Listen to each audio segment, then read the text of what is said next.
मैंने आज दिन तक तुम जैसे घमंडी इंसान नहीं देखा जो घर आए हुए संत का इतना अपमान करे। मैं तुम्हें श्राप देता हूँ कि तुम एक बंदर बन जाओ। बाबा के शराब देते ही जमींदार उसी वक्त एक बंदर बन जाता है। ये देखकर उसकी पत्नी सुमन बहुत परेशान हो जाती है। साधु बाबा, इनको क्षमा कर दीजिए, आप इनका श्राप वापस ले लीजिए। मेरा इनके सिवा इस दुनिया में कोई नहीं है।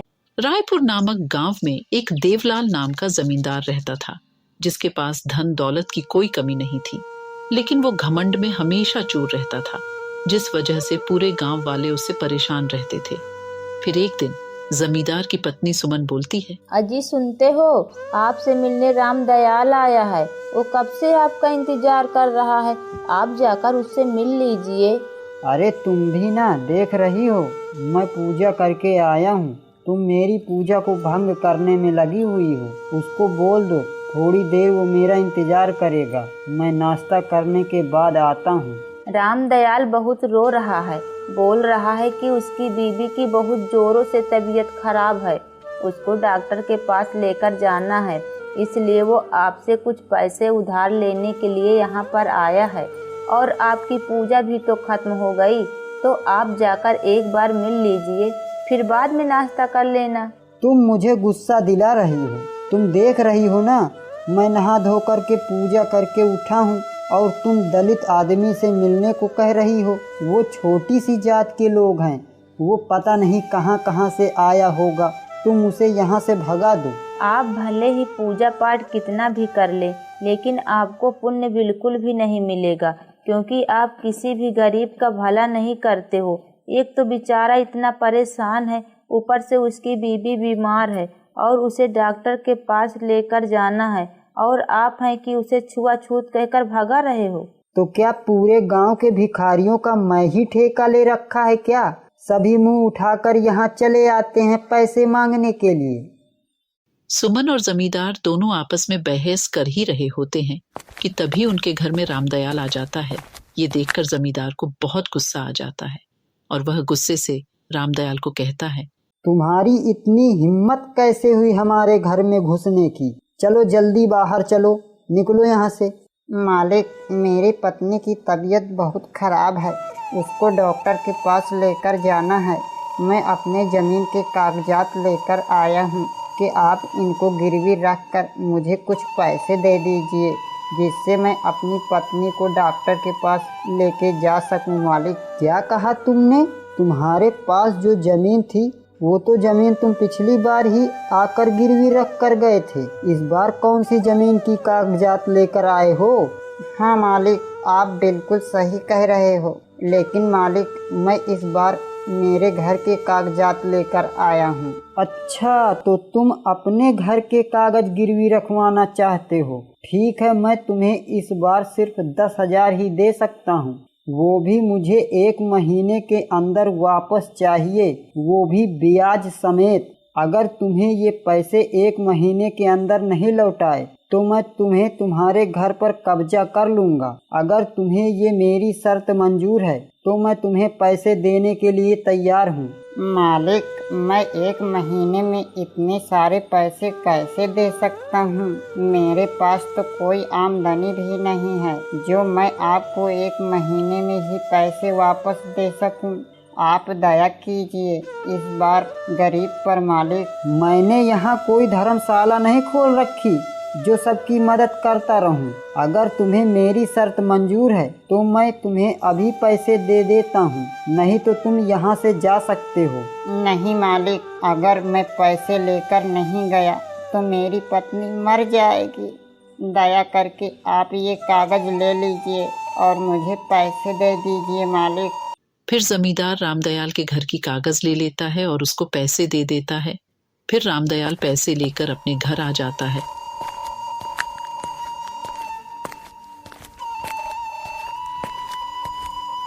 घर जाकर रामदयाल अपनी पत्नी गंगा से कहता है, सुनती हो भगवान, मैं पैसे लेकर आ गया हूँ, अब तुम जल्दी से तैयार हो जाओ, हम लोग डॉक्टर के पास चलते हैं। आप इतने सारे पैसे कहाँ से लेकर आए हो? हमारे पास तो एक फूटी कौड़ी भी नहीं थी। यह पैसे मैं जमींदार साहब से लेकर आया हूँ। जमींदार साहब को अपने घर के कागज गिरवी रखकर। हे भगवान, ये आपने क्या कर दिया? सारी जमीन तो पहले से ही गिरवी रखकर उस जमींदार के नाम कर दिए हो। अब हमारे पास तो सिर्फ एक घर ही बचा था और आपने इसे भी गिरवी रख दिया। तो और मैं क्या करता, तुम्हें यूं ही मरने देता। माना मेरे पास पैसे नहीं हैं, पर मैं अपनी पत्नी को पैसों के लिए मरता हुआ नहीं देख सकता। अगर तुम ठीक हो जाओगी तो पैसे हम दोनों मिलकर दोबारा कमा लेंगे। वो दोनों आपस में बात कर ही रहे थे कि तभी दरवाजे पर एक साधु बाबा आ जाते हैं।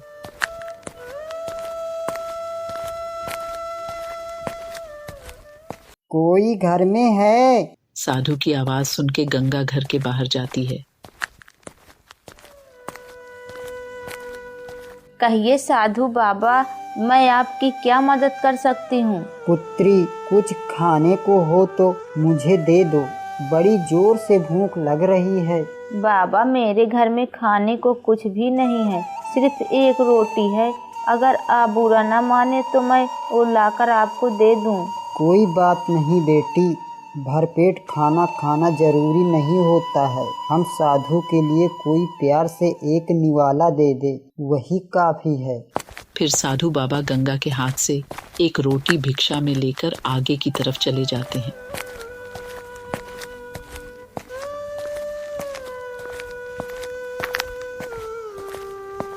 फिर वो चलते चलते जमींदार के दरवाजे पर पहुंच जाते हैं और आवाज देते हैं, भिक्षान देहि, भिक्षान देहि। ये आवाज सुनकर जमींदार की पत्नी सुमन घर से बाहर आती है।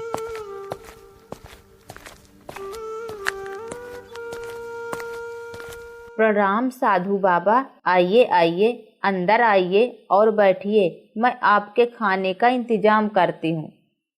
फिर साधु बाबा जमींदार के घर में जाकर बैठ जाता है और भोजन का इंतजार करता है। तभी जमींदार वहां आ जाता है।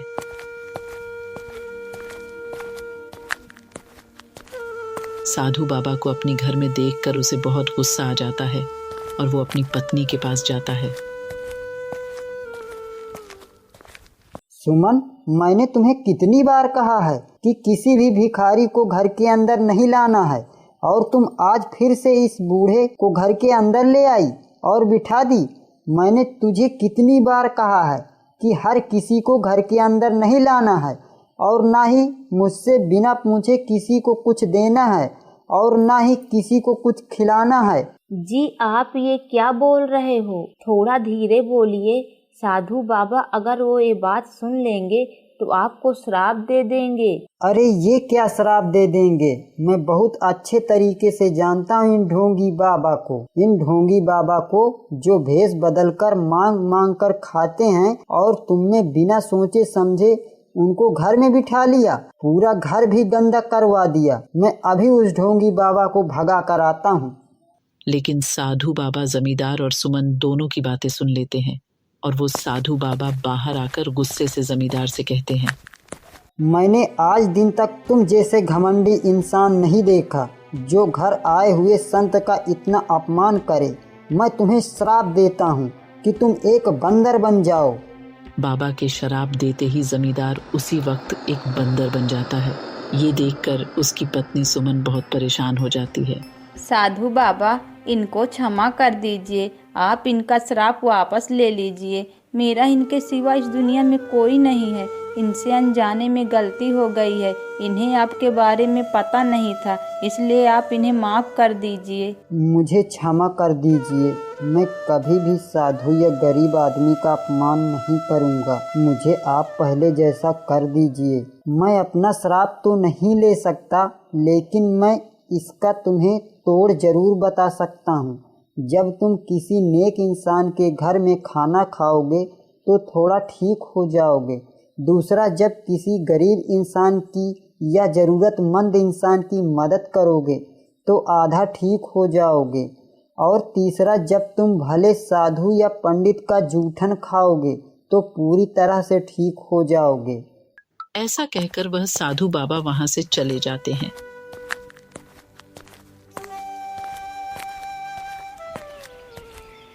और वो बंदर भी गांव के किनारे पेड़ के नीचे बैठ जाता है और किसी के आने का इंतजार करता है। तभी थोड़ी देर बाद वहां से लाला सेठ गुजरता है।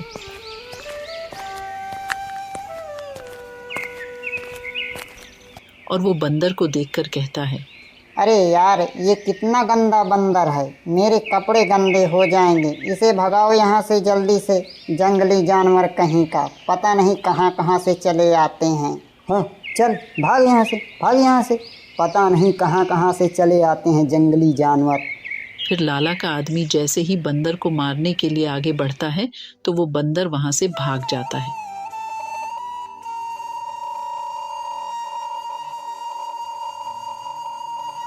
ये सब मेरे कर्मों का ही फल है। मैं भी सभी के साथ ऐसा ही करता था। अगर मैं ऐसा किसी के साथ नहीं करता तो आज मेरे साथ भी ऐसा नहीं होता। हे भगवान, मुझे माफ़ कर दो, माफ़ कर दो भगवान। अब मैं कभी भी किसी के साथ ऐसा नहीं करूँगा। फिर बंदर चलते चलते गांव में रामदयाल के घर के बाहर आ जाता है।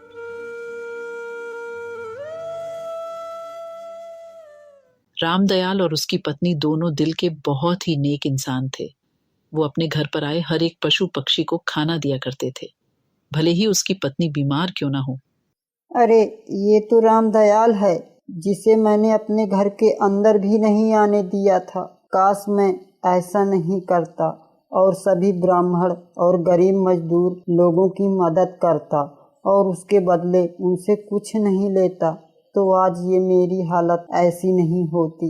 लेकिन सुना है रामदयाल की पत्नी सभी को खाना देती है। मैं भी जाकर देखता हूँ, शायद मुझे भी दे दे तो मेरा थोड़ा सा श्राप ठीक हो जाएगा। देखता हूँ कि कब रामदयाल की पत्नी बाहर आकर खाना डालती है। फिर बंदर वहीं बैठकर इंतजार करने लगता है। कुछ ही देर बाद रामदयाल की पत्नी हाथ में कुछ थाली लेकर आई और उसने उस थाली को बाहर दरवाजे के सामने थाली में खाना रख दी, पशु पक्षी के लिए, और वापस घर में चली गई। रामदयाल की पत्नी के अंदर जाते ही बंदर ने वहां आकर रखा हुआ खाना खा लिया। तभी वो थोड़ा ठीक हो गया और खुश होकर बोला, अरे वाह, मैं थोड़ा ठीक हो गया हूँ। यानी मैंने साधु बाबा की पहली परीक्षा पास कर ली। अब बची 2 परीक्षा, वो भी मैं जल्दी से पूरी कर लूँगा। फिर मैं पहले जैसा हो जाऊँगा। तुम भले ही गरीब हो, लेकिन दिल के बहुत ही नेक इंसान हो। मैं ये तुम्हारा एहसान कभी नहीं भूलूँगा। जब मैं ठीक हो जाऊँगा तो तुमको तुम्हारी पत्नी को आदर और सम्मान के साथ घर लेकर आऊँगा और खाना खिलाऊंगा। फिर वो बंदर वहां से चला जाता है और अपनी दूसरी परीक्षा को पास करने के लिए वो एक बहुत ही गरीब आदमी की तलाश करता है। चलते चलते वो गांव से बहुत दूर आ जाता है तो उसे एक छोटी सी झोपड़ी दिखाई देती है। लगता है मैं जिस गरीब व्यक्ति की तलाश कर रहा था वो शायद इसी झोपड़ी में रहता है। मुझे वहां जाकर देखना चाहिए। ऐसा कहकर बंदर झोपड़ी के पास जाता है और उसकी छत पर जाकर बैठ जाता है तो उसे अंदर से आवाज सुनाई देती है, अरे ये आप क्या कर रहे हो जी? यहाँ तो खाने के लाले पड़े हैं और आप ये रोज रोज पक्षियों के लिए अनाज के दाने रख रहे हो। घर में सिर्फ 4 मुट्ठी चावल थे, उसमें से आप 2 मुट्ठी कटोरियों में रख दिए। अब हम क्या खाएंगे? मुझे पता है कि घर में अनाज नहीं बचा है, लेकिन जब खुद का पेट भरा हुआ हो तब भूखे को खाना खिलाने में क्या मजा है। असली इंसानियत तो वो है जब हम खुद आधे पेट रहें और किसी भूखे का पेट भरने में मदद करें। लेकिन हम ही क्यों जी? दुनिया में करोड़ों लोग हैं, वो भी पक्षियों और जानवरों के बारे में सोच सकते हैं। एक हमने ही ठेका नहीं ले रखा है। अगर हर कोई यही सोचे तो इस दुनिया से इंसानियत का नामो निशान ही मिट जाएगा। एक बात बताओ, ये पंछी जानवर गांव और शहर में क्यों आते हैं? क्योंकि हम इंसानों ने इनके रहने खाने की जगह छीन लिए हैं। पहाड़ खोदकर, नदी जंगल को पीछे हटाकर वहाँ पर सड़कें और ऊंची ऊंची इमारतें बना दिए हैं। पेड़ काटते समय किसी ने ये भी नहीं सोचा कि इन पेड़ों पर पंछियों का बसेरा होगा। पेड़ पर लगने वाले फलों से वो भूख मिटाते होंगे। सबको सिर्फ अपनी ही तरक्की चाहिए, फिर चाहे किसी का भी घर टूट जाए। लेकिन मैं ऐसा नहीं सोचता। कुदरत ने जितना हक हमको दिया है, यहाँ रहने का उतना ही हक इन पक्षियों और जीवों को भी दिया है। हमारा क्या, हम तो बूढ़े हो जाएंगे, पता नहीं और कितनी जिंदगी बाकी है। लेकिन जब तक मैं जिंदा हूँ, मैं इन्हें खाना खिलाता रहूँगा और इनकी मदद करता रहूँगा। मुझे ऐसा करके बहुत अच्छा लगता है। भले ही मेरे पास कुछ खाने को हो या न हो, लेकिन जितना भी है मैं इन्हें मेरे हिस्से से मैं आधा हिस्सा जरूर दूंगा। लेकिन मैं इन्हें कभी भूखे पेट नहीं रखूंगा। अच्छा जी, आपकी जो मर्जी है वो करिए, लेकिन आप भूखे पेट कैसे रहेंगे? क्योंकि आपको दवाई भी तो खानी है। अगर आप दवाई नहीं खाएंगे तो फिर से आपकी तबीयत खराब हो जाएगी और घर में इनके अलावा कुछ भी नहीं है। ये बात सुनकर बंदर खुद से बोलता है, ये आदमी कितना नेक इंसान है। खुद की तबीयत खराब होने पर भी पशु पक्षियों को खाना खिला रहा है। इससे बढ़कर और कोई नेक इंसान हो ही नहीं सकता। मुझे इसकी मदद करनी होगी। मुझे इनको खाने के लिए कुछ इंतजाम करना होगा। फिर बंदर वहां से जंगल की तरफ चला जाता है। बंदर जंगल से कुछ फल तोड़कर प्रकाश के आंगन में रख देता है और जाकर छत पर बैठ जाता है। तभी थोड़ी देर बाद प्रकाश की पत्नी बाहर आती है और इतने सारे फल देखकर हैरान हो जाती है। अजी सुनते हो, यहाँ आंगन में इतने सारे फल कहाँ से आए? फिर प्रकाश घर के बाहर आता है। अरे ये तो सच में ही इतने सारे फल हैं। कहाँ से आए ये सभी फल? अभी मैं यहाँ चिड़िया को दाना डालकर गया था, तब तो यहाँ कोई फल नहीं था। लगता है कोई यहाँ रख कर गया है। देखो भाग्यवान, मैं कहता था ना, अच्छाई का फल हमेशा मिलता है। देखो, हमने अपना पेट काट कर इन पक्षियों को खाना डाला और ऊपर वाले ने किसी के हाथों हमारे लिए खाना भिजवा दिया। ये तो बहुत ही खुशी की बात है। मुझे तो विश्वास ही नहीं हो रहा। आप ठीक ही कहते थे, हमेशा भलाई करते रहना चाहिए। ऊपर वाला सब देख रहा है। फिर वो दोनों पति पत्नी फल लेकर खाने लगते हैं। फिर वो दोनों जैसे ही खाने लगते हैं तो बंदर आधा इंसान और आधा बंदर बन जाता है। ये देखकर प्रकाश और उसकी पत्नी दोनों डर जाते हैं। कौन हो तुम और ऐसे अचानक कैसे प्रकट हो गए? और तुम्हारा ये शरीर आधा बंदर का और आधा इंसान का कैसे है? मुझे कुछ भी समझ नहीं आ रहा। आप सच में एक पुण्य आत्मा हो। मैं आपको सब बताता हूँ। पहले मैं आपका धन्यवाद करना चाहता हूँ। आपकी वजह से मेरा आधा श्राप खत्म हो गया। आपका बहुत बहुत धन्यवाद। फिर जमींदार सारी कहानी उस व्यक्ति को बताता है। ऐसी कोई बात नहीं है, मैं तो सिर्फ अपना कर्म कर रहा था। नहीं, आप नहीं जानते कि आपने मुझ पर कितना बड़ा उपकार किया है। आपके दिल में सच में पशु और जानवरों के लिए बहुत दया है। चलो अब मैं चलता हूँ, मुझे अपनी एक परीक्षा और पार करनी है। इतना कहकर जमींदार वहां से चला जाता है और अपनी दूसरी परीक्षा भी पार कर लेता है और मन में सोचता है, मैंने तो अब दूसरी भी परीक्षा पार कर ली। अब तीसरी परीक्षा बची है, जो कि मुझे किसी ब्राह्मण का जूठन खाना है, जो कि दिल का बहुत नेक हो। फिर बंदर चलते चलते गांव से बाहर आ जाता है, पर उसे किसी ब्राह्मण का घर नहीं दिखता। वो चलते चलते जंगल में चला जाता है। तभी थोड़ी देर में रात हो जाती है तो बंदर जंगल में ही सो जाता है। फिर अगले दिन सुबह होते ही बंदर फिर से ब्राह्मण की तलाश में निकल पड़ता है। आज कैसे भी करके मुझे ब्राह्मण का जूठन खाना ही होगा, नहीं तो मैं ऐसे ही रह जाऊंगा। मुझे एक काम करना होगा। मैं आज फिर से गांव की तरफ जाता हूँ, वहाँ पर किसी न किसी घर में जूठा खाना मुझे मिल ही जाएगा। बंदर चलते चलते गांव की तरफ चला आता है और उसको देखते ही पूरे गांव वाले भागने लगते हैं। अरे मारो मारो इसको, आधा बंदर और आधा इंसान का आ गया है। ये तो कोई शैतान लग रहा है, मारो मारो। नहीं नहीं, मुझे मत मारो, मैं कोई शैतान नहीं हूँ। मुझे साधु बाबा ने श्राप दिया है, जिस वजह से मैं ऐसा हो गया हूँ। मैं किसी को कोई नुकसान नहीं पहुँचाऊँगा, मुझे जाने दो, मुझ पर दया करो। इतना कहकर बंदर वहां से चला जाता है और कोई गांव वाला उसको नहीं मारता। फिर वो जाते जाते पंडित के वहां पहुंच जाता है और वो पंडित घर के बाहर ही उसके झूठे बर्तन रखकर अंदर चला जाता है। ये देखकर बंदर बहुत खुश होता है। फिर बंदर उस थाली में से बचा खाना खा लेता है और पूरी तरह से ठीक हो जाता है। ये देखकर बहुत खुश होता है। अरे पंडित जी, घर से बाहर आइए, मुझे आपसे कुछ कहना है। फिर पंडित घर के बाहर आता है। अरे भाई, कौन हो तुम और मेरे आंगन में क्या कर रहे हो? आखिर क्या हो गया है? आपका बहुत बहुत धन्यवाद, और मैं आपको आपके परिवार के साथ आमंत्रित करता हूँ।